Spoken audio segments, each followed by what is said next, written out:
మా latest videos కోసం మా ఈ తెలుగు న్యూస్ ఛానల్ సబ్స్క్రైబ్ చేసి గంట సింబల్ యాక్టివేట్ చేసుకోండి. ఈరోజే శ్రీరామనవమి. రాత్రి 9-12 మధ్యలో ₹1 బిళ్లను అక్కడ పెడితే చాలు, కోట్లు మీ కాళ్ల దగ్గరకు వచ్చి పడతాయి. ఈ వీడియో మీ కంటపడడం మీ అదృష్టం. ఈరోజు రాత్రి మీరు చేసే ఈ చిన్న పని మీ జాతకాన్నే మార్చేస్తుంది. రాత్రికి రాత్రి మీ కష్టాలన్నీ పటాపంచలే లక్ష్మీదేవి అనుగ్రహం మీపై కురుస్తుంది. రూపాయి బిళ్లలో ఉండే ఆ అద్భుత శక్తి మీ ఇంట్లోకి ధన ప్రవాహాన్ని తీసుకువస్తుంది. మరింతకీ ఈరోజు రాత్రి రూపాయి బిళ్లతో ఏం చెయ్యాలి, ఆ పరిహారం ఏంటి అనే విషయాలను తెలుసుకునే ముందు ఈ వీడియోను చివరి వరకు ఎక్కడా స్కిప్ చేయకుండా చూడండి. అప్పుడే మీకు పూర్తి విషయం అర్థమవుతుంది. అలాగే కామెంట్ సెక్షన్లో జై సీతారాం అని టైప్ చేయండి. ఇక ఆలస్యం చేయకుండా అసలు విషయంలోకి వెళ్దాం. మనం నిత్య జీవితంలో ధనాన్ని గౌరవిస్తాం, కానీ చిన్న నాణాలను అంటే చిల్లరను మాత్రం చాలా చులకనగా చూస్తుంటాం. ₹1 బిల్లే కదా అని అశ్రద్ధ చేస్తాం. కానీ గుర్తుంచుకోండి, రూపాయి బిళ్ళ సాక్షాత్తు లక్ష్మీదేవి స్వరూపం. ఎక్కడైతే చిల్లర నాణాలు గౌరవించబడతాయో అక్కడ లక్ష్మీదేవి స్థిర నివాసం ఉంటుంది. చాలామంది ఇంట్లో చిల్లర నాణాలు ఎక్కడ పడితే అక్కడ పడేస్తుంటారు. ప్యాంట్ జేబుల్లోనూ, టీవీ పైనో లేదా మూలల్లోనో పడేసి వాటిని పట్టించుకోరు. కానీ ఈ చిల్లరలోనే అసలైన లక్ష్మీ కటాక్షం దాగి ఉందనే విషయం చాలా తక్కువ మందికి తెలుసు. లక్ష్మీదేవికి చిల్లర అంటే అత్యంత ప్రీతిపాత్రమైనది. ఎందుకంటే పెద్ద మొత్తంలో ధనం రావాలంటే అది చిన్న నాణాలతోనే మొదలవుతుంది. చిల్లరను తక్కువగా చూసేవారి దగ్గర, ఆ ధనాన్ని గౌరవించని వారి దగ్గర లక్ష్మీదేవి అస్సలు నిలబడదు. ఒక్కసారి ఆలోచించండి. 100 కావాలన్నా, 1000 కావాలన్నా, చివరకు కోట్లు కావాలన్నా ఆ ₹1 నుండే మొదలవుతాయి.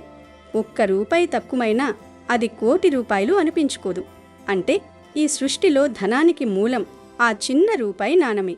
చిల్లర లేకపోతే సృష్టి లేదు, ఆర్థిక లావాదేవీలు లేవు. కాబట్టి రూపాయి బిళ్లను తక్కువ అంచనా వేయకండి. అది లక్ష్మీ స్వరూపంగా భావించి భద్రపరుచుకోవాలి. ధన సంపాదన పెరగాలంటే మొదట మనం ఈ చిన్న నాణాల విలువను గుర్తించాలి. లక్ష్మీదేవి ఎప్పుడూ భారీ రూపంలోనే రాదు. ఇలాంటి చిన్న చిన్న రూపాల్లోనే మన ఇంట్లో కొలువై ఉంటుంది. మనం చూసే ఆ రూపాయి బిళ్లలో ఒక శక్తి ఉంటుంది. అది సానుకూల శక్తిని ఆకర్షించి మన దరిద్రాన్ని పోగొట్టుకోవడానికి ఒక ఆయుధంలా పనిచేస్తుంది. ఈ ప్రపంచంలో ఏ వస్తువు వృధా కాదు. ముఖ్యంగా లక్ష్మీ స్వరూపమైన ధనం అస్సలు వృధా కాదు. మనం వేలల్లో సంపాదించినా, లక్షల్లో ఖర్చు చేసిన ప్రాథమిక యూనిట్ మాత్రం ఆ రూపాయి మాత్రమే. అందుకే పూర్వీకులు రూపాయిని లక్ష్మీ గవ్వతో సమానంగా చూసేవారు. రూపాయి బిళ్ల గుండ్రంగా ఉండి వెండి రంగులో ఉంటుంది. ఈ రూపాయి నాణాన్ని సరైన పద్ధతిలో ఉపయోగిస్తే అద్భుతాలు జరుగుతాయి.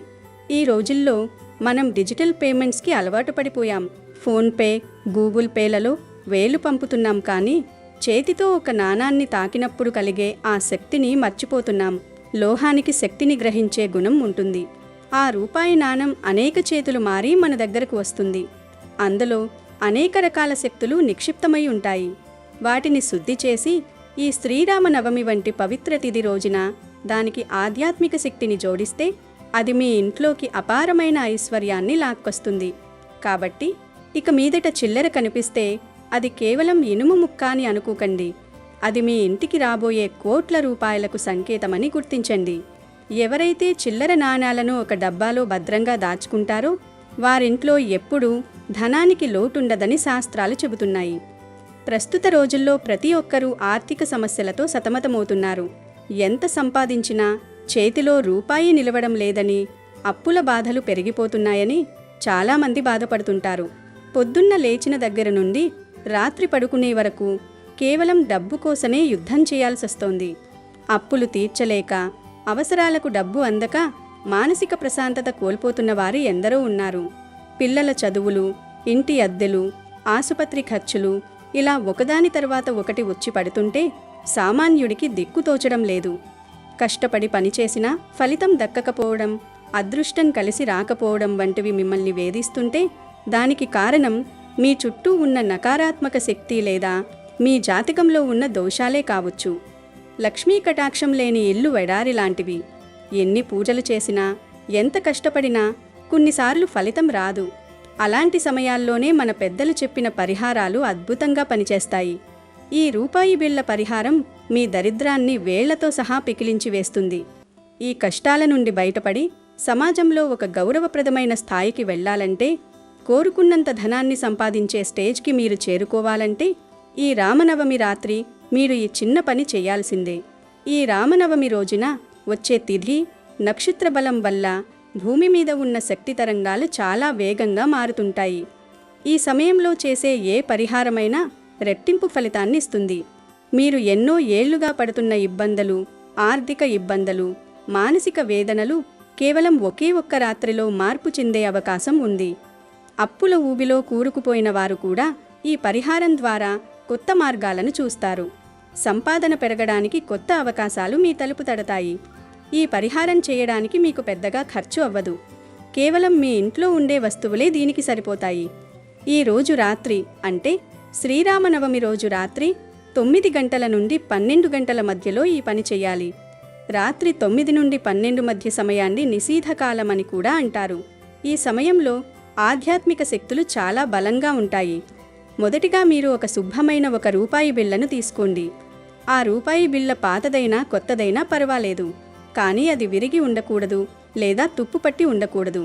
ఆ నాణెన్ని ముందుగా గంగాజలంతో లేదా శుభ్రమైన నీటితో కడిగి ఆరబెట్టండి.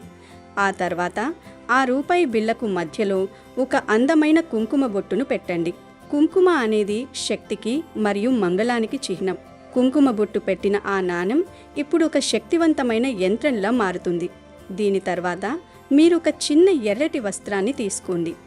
ఎరుపు రంగు లక్ష్మీదేవికి అత్యంత ప్రీతిపాత్రమైన రంగు.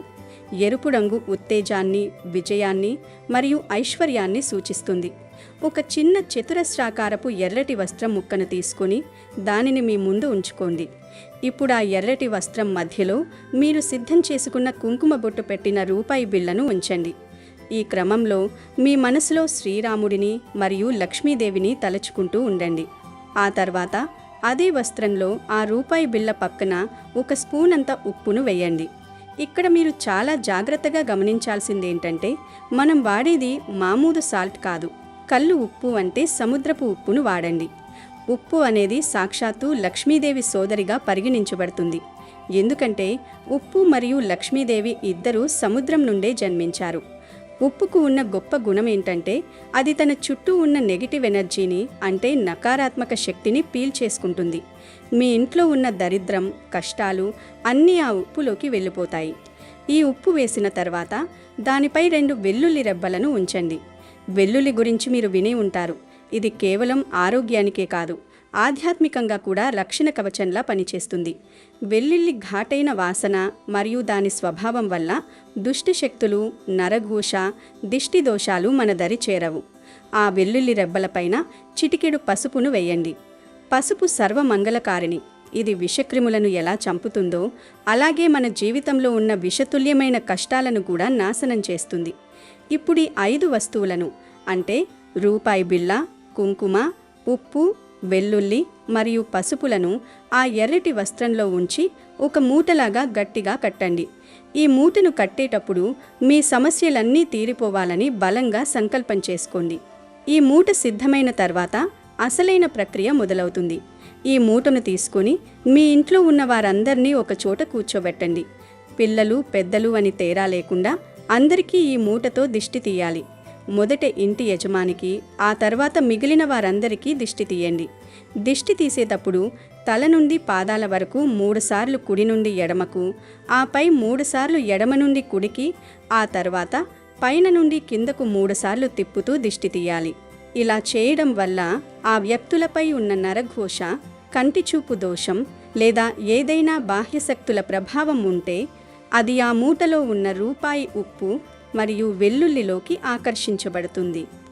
ఇంట్లో అందరికీ దిష్టి తీయడం పూర్తయిన తర్వాత ఆఖరిగా ఆ మూటను ఇంటి లోపల అన్ని మూలల్లోనూ ఒకసారి తిప్పండి.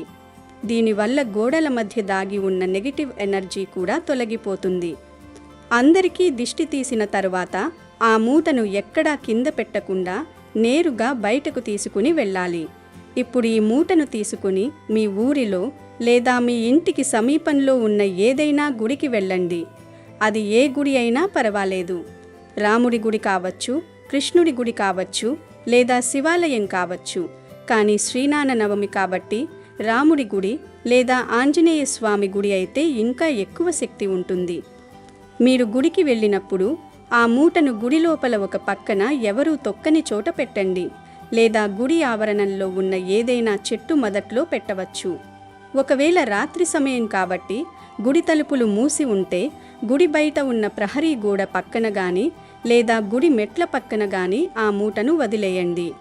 ఇక్కడ అతి ముఖ్యమైన నియమం ఏంటంటే ఆ మూటను అక్కడ పెట్టిన తరువాత మీరు వెనక్కి తిరిగి చూడకుండా నేరుగా ఇంటికి వచ్చేయాలి. దారిలో ఎవ్వరితోనూ మాట్లాడకూడదు, ఫోన్లు వాడకూడదు. నేరుగా ఇంటికి వచ్చి బయట కాళ్ళు చేతులు కడుక్కొని ముఖం కడుక్కున్న తరువాతే ఇంట్లోకి ప్రవేశించాలి.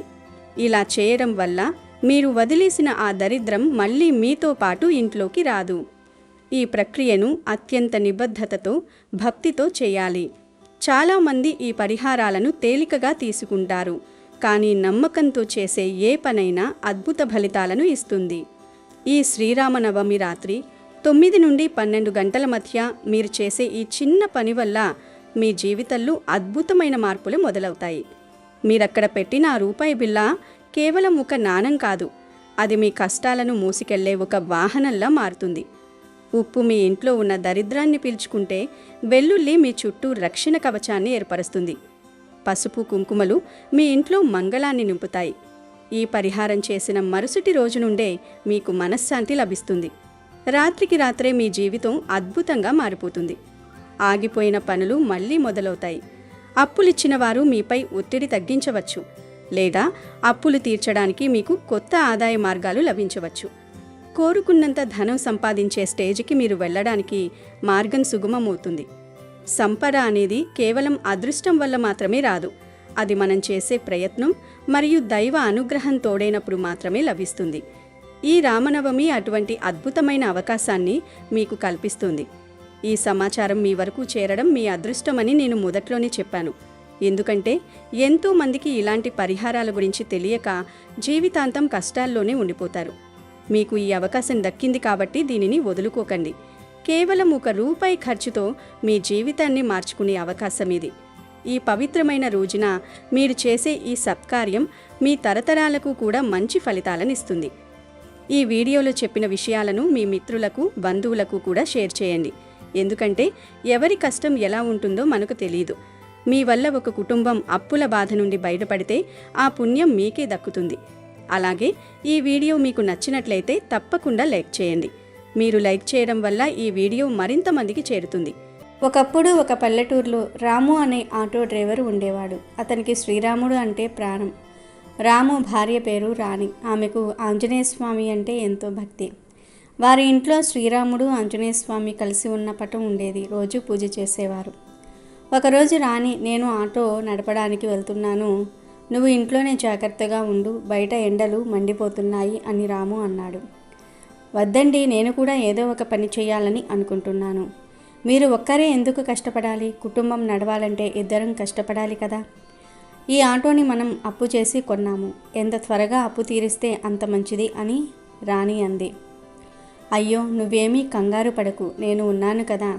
ఈ అప్పులన్నీ నేను తీర్చేస్తాను, నువ్వు ప్రశాంతంగా ఉండు అని రాము నవ్వుతూ ఆటో స్టార్ట్ చేసి బయలుదేరాడు. రాము రోజు కష్టపడి ఆటో నడిపి బాగా డబ్బు సంపాదించేవాడు. ఒకరోజు రాముకు అప్పు ఇచ్చిన సుదర్శన్ ఎదురయ్యాడు. సుదర్శన్ చాలా అహంకారి. ఏమిటి రాము, ఎలా ఉన్నావు? ఈ మధ్య పెద్దగా కనిపించటం లేదు అని రాముని అడిగాడు సుదర్శన్. లేదండి, ఈ మధ్య కాస్త బిజీగా ఉన్నాను, అందుకే మీ ఇంటి దగ్గరికి రాలేకపోతున్నాను అని రాము వినయంగా చెప్పాడు. మరేం పర్వాలేదులే కానీ నాకు కొన్ని రోజుల పాటు నీ ఆటో కావాలి. నా మామిడి తోటలో పండిన మామిడి పండ్లన్నీ పట్నానికి పంపాలి. కాబట్టి 1 నెల పాటు నువ్వు ఈ ఆటోని నాకు ఇచ్చేసే అని సుదర్శన్ నిర్లక్ష్యంగా అన్నాడు. ఆ మాటలు విని రాము ఒక్కసారిగా షాక్ అయ్యాడు. అయ్యో, అలా ఎలా కుదురుతుంది అయ్యగారు? ఆటో లేకపోతే నాకు రోజు గడవదు. నేను మీకు నెల నెల వడ్డీ డబ్బులు కడుతూనే ఉన్నాను కదా. అయినా సరే ఆటోని తీసుకుంటానంటే ఎలా చెప్పండి? చూడండి సుదర్శన్ గారు, నేను మీ దగ్గర అప్పు తీసుకున్న మాట నిజమే, కానీ ప్రతి నెల వడ్డీ డబ్బులు కూడా సరైన సమయానికి కట్టేస్తున్నాను. ఇక మీకు నాపై కానీ నా వస్తువులపై కానీ ఎలాంటి అధికారం లేదు. నేను మీకు డబ్బులు కట్టలేని రోజు వస్తే అప్పుడు నా ఆటోని తీసుకుని వెళ్ళొచ్చు అని రాము ధైర్యంగా చెప్పి ఆటో నడుపుకుంటూ వెళ్ళిపోయాడు. దాంతో సుదర్శన్కి పట్టరాని కోపం వచ్చింది. అప్పు ఇచ్చిన వాడు దేవుడితో సమానం అంటారు, కానీ ఈ రాము ఏమో నన్ను అస్సలు మర్యాద లేకుండా మాట్లాడాడు. ఇతన్ని ఎలాగైనా నాశనం చేయాలి. నా అప్పు కట్టలేక అతను తన ఆటోని తీసుకొని వచ్చి నా ఇంటి ముందు పెట్టిపోయేలాగా చెయ్యాలి అని సుదర్శన్ కసితో రగిలిపోయాడు. ఆ రోజు రాత్రి రాము రాణి తమ ఇంట్లో ప్రశాంతంగా నిద్రపోతున్నారు. సుదర్శన్ ఆ రాత్రి రాము ఇంటికి వెళ్ళాడు. ఇంటి ముందు ఆటో కనిపించింది. సుదర్శన్ తన చేతి గడియారాన్ని తీసి రాము ఆటోలో పెట్టి అక్కడి నుండి వెళ్ళిపోయాడు. మరుసటి రోజు ఉదయం సుదర్శన్ పంచాయతీ పెట్టాడు. ఊరి పెద్దయిన రాఘవయ్య దగ్గర పంచాయతీ జరిగింది. ఏమిటి సుదర్శన్, ఏమిటి మీ సమస్య? మళ్ళీ ఎవరైనా మీ దగ్గర అప్పు ఎగ్గొట్టారా అని రాఘవయ్య అడిగాడు. లేదు రాఘవయ్య గారు, నిన్నటి నుండి నా కడియం కనిపించటం లేదు. నాకు ఈ ఊళ్ళో ఆటో నడుపుకునే రాము మీదే అనుమానంగా ఉంది అంటూ సుదర్శన్ కపటంగా చెప్పాడు. అప్పుడు రాఘవయ్య రాముని పిలిపించాలని అనుకున్నాడు. ఇంతలో రామునే తన ఆటో నడుపుకుంటూ పంచాయతీ వద్దకు వచ్చాడు. రాము ఆటో దిగి రాఘవయ్య ముందుకొచ్చి ఇలా అన్నాడు. అయ్యగారు, ఈ కడియం నాకు నా ఆటోలో కనిపించింది. నేను ఉదయాన్నే ఆటోని శుభ్రం చేస్తూ ఉంటే ఇది దొరికింది. బహుశా ఇది ఈ ఊరి వాళ్ళది, ఎవరిదైనా అయి ఉంటుంది. ఎవరైనా ఆటో ఎక్కినప్పుడు మర్చిపోయి ఉంటారు. దయచేసి ఇది ఎవరిదో కనుక్కొని వాళ్ళకే ఇచ్చేయండి అని చెప్పి కడియాన్ని అప్పగించాడు. అది విన్న సుదర్శన్ ఒక్కసారిగా ఆశ్చర్యపోయాడు. ఈ రాముగాన్ని ఇరికిద్దాం అనుకుంటే ఎలా జరిగిందేంటి? ఇవాళ ఇతని అదృష్టం బాగున్నట్టుంది. అయినా సరే నేను మాత్రం అస్సలు వీడిని విడిచిపెట్టను. ఇతన్ని నాశనం చేసేంతవరకు నా ప్రయత్నాలు చేస్తూనే ఉంటాను అని సుదర్శన్ తన మనసులో అనుకుని అక్కడి నుండి వెళ్ళిపోయాడు. ఇలా కొంతకాలం గడిచింది. ఒకరోజు రాత్రి రాణి మరియు రాము ఇద్దరూ కలిసి తమ ఇంట్లో నిద్రపోతూ ఉన్నారు. ఇంతలో సుదర్శన్ మళ్ళీ రాము ఇంటికి వెళ్ళాడు. ఇంటి ముందు ఆటో కనిపించింది. సుదర్శన్ ఇంటిపై పెట్రోలు పోసి నిప్పు అంటించాడు. ఆపై అక్కడి నుండి పారిపోయాడు. అరే ఏంటి మంటలు, అసలు ఎలా వ్యాపించాయి అని కేకలు వేస్తూ రాము నిద్రలేచాడు. అయ్యో ఏంటండి ఇది అని రాణి భయంతో వణికిపోయింది. ఇంట్లో మంటలు వ్యాపిస్తూ ఉండటం చూసి రాము తన ఇంట్లో ఉన్న ఆంజనేయుడు మరియు శ్రీరాముడు ఉన్న పటాన్ని తీసుకుని తన భార్యతో కలిసి ఇంటి నుండి బయటికి వచ్చేశాడు. క్షణాల్లోనే ఇల్లు మొత్తం కాలి బూడిదైపోయింది. మరుసటి రోజు ఊరి వాళ్ళంతా రాము ఇంటి ముందుకు వచ్చి జాలిపడుతూ ఉన్నారు. ఇప్పుడు ఏం చేద్దామండి, మనం ఎక్కడికి వెళ్దాం? ఇది మా నాన్నగారి ఇల్లు, మా నాన్నగారి చివరి గుర్తు. ఇది కూడా పూర్తిగా కాలి బూడిద అయిపోయింది. ఇప్పుడు నాకు మిగిలింది ఈ ఒక్క ఆటోనే అని రాణి బాధపడింది. రాము మరియు రాణి ఆ ఊరిలో ఉన్న ఒక పెద్ద చెట్టు కింద నివసించడం మొదలుపెట్టారు. చెట్టు కింద ఒక పొయ్యిని ఏర్పాటు చేసి వంట చేసుకునేవారు. రాముడు మరియు ఆంజనేయ స్వామి ఉన్న పటాన్ని చెట్టుకు తగిలించి రోజు పూజ చేసేవారు. ఇక నేను ఆటో నడపడానికి వెళ్ళాలి అని రాము అన్నాడు. సరేనండి, మీరు వెళ్ళిరండి. నేను అప్పటిదాకా ఈ చెట్టు కింద కూర్చొని ఉంటాను అని రాణి అంది. ఒకప్పుడు బయటకు వస్తే ఎండ తగులుతుందని చెప్పి నేను నిన్ను లోపలే ఉండమని చెప్పేవాడిని. ఇప్పుడు నా కారణంగా నువ్వు చెట్టు కిందికి వచ్చి కూర్చున్నావు. ఇంకా ఎన్నెన్ని కష్టాలు అనుభవించాలో ఏమో అని రాము బాధపడ్డాడు. మరేం పర్వాలేదులేండి, జీవితం అన్నాక కష్టాలు వస్తూ ఉంటాయి, పోతూ ఉంటాయి. పడక తప్పదు. మీరు హాయిగా ఆటో నడపడానికి వెళ్ళండి. నేను ఈ చెట్టు కింద కూర్చొని హనుమనామ స్మరణ చేసుకుంటూ ఉంటాను అని రాణి ధైర్యం చెప్పింది. రాము ఆటో నడుపుకుంటూ ఊళ్ళోకి వెళ్ళాడు. రోజంతా కష్టపడి డబ్బు సంపాదించుకునేవాడు. ఆ నెల కూడా రాము కష్టపడి సంపాదించిన డబ్బులను తీసుకుని వెళ్ళి సుదర్శన్కి వడ్డీ కట్టాడు. సుదర్శన్ ఆశ్చర్యపోయాడు. నేను ఇతని ఇంటిని పూర్తిగా కాల్చేశాను. ఆయన ఆత్మవిశ్వాసం కోల్పోయి రోడ్డుపై పడతాడు అనుకున్నాను. ఎప్పటికీ నాకు అప్పుడు తీర్చలేడు అనుకున్నాను. అయినా ఇతడు అసాధ్యుడిలా ఉన్నాడు. ఒక చెట్టు కింద నివసిస్తూ ఆటో నడిపి నాకు డబ్బులు కట్టాడు. ఇతన్ని నేను తక్కువ అంచనా వేశాను. ఎలా అయినా వీడిని ఇంకా నాశనం చేయాలి. అప్పుడే వీడి పొగరు అణుగుతుంది అని సుదర్శన్ మనసులో అనుకున్నాడు. ఒకరోజు రాణి మరియు రాము ఇద్దరూ కలిసి ఆంజనేయ స్వామి వారి గుడికి వెళ్ళారు. గుడి ముందు ఆటోను చూసిన సుదర్శన్ వెంటనే ఆటో బ్రేకులను విప్పేశాడు. ఇప్పుడు చూస్తాను ఇతన్ని ఎవరు కాపాడుతారు అని అనుకుని సుదర్శన్ అక్కడి నుండి వెళ్ళిపోయాడు. ఈ విషయం తెలియని రాణి మరియు రాము ఆటో ఎక్కారు. అలా కొంత దూరం వెళ్ళిన తర్వాత రాముకు బ్రేకులు పడటం లేదన్న విషయం అర్థమైంది. అయ్యో రాణి, బ్రేకులు పడటం లేదు. నాకు ఎందుకో చాలా భయంగా ఉంది. నిన్ననే ఆటోని పూర్తిగా శుభ్రం చేసి అన్నీ సరిగ్గా ఉన్నాయో లేదో చెక్ చేయించుకున్నాను. ఇప్పుడు ఇలా జరిగిందో నాకు అర్థం కావటం లేదు అని రాము భయంతో కేక వేశాడు. అయ్యో ఆంజనేయ, ప్రస్తుతం మేము చాలా కష్టాల్లో ఉన్నాం, మమ్మల్ని రక్షించండి స్వామి అని రాణి వేడుకుంది. అవును రామయ్య, ఇన్నేళ్లుగా ఎన్ని కష్టాలు వచ్చినా నేను ఎంతో ధైర్యంగా ఎదుర్కొంటున్నాను. ఇప్పుడు నాకు ఏం చెయ్యాలో అర్థం కావటం లేదు, దయచేసి నన్ను రక్షించు స్వామి అని రాము కూడా ప్రార్థించాడు.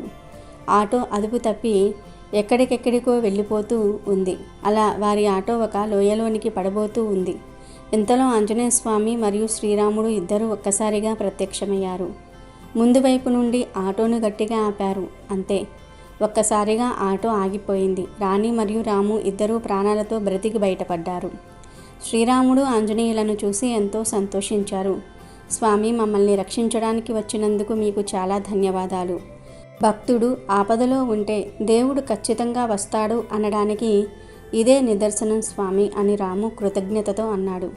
స్వామి ఆంజనేయ, మీరు రాముల వారితో కలిసి వచ్చి నన్ను నా భర్తను కాపాడినందుకు చాలా ధన్యవాదాలు అని రాణి చేతులు జోడించింది. ఆంజనేయ స్వామి కోపంతో సుదర్శన్ వద్దకు వెళ్ళి అతనిని కూడా కొట్టాడు.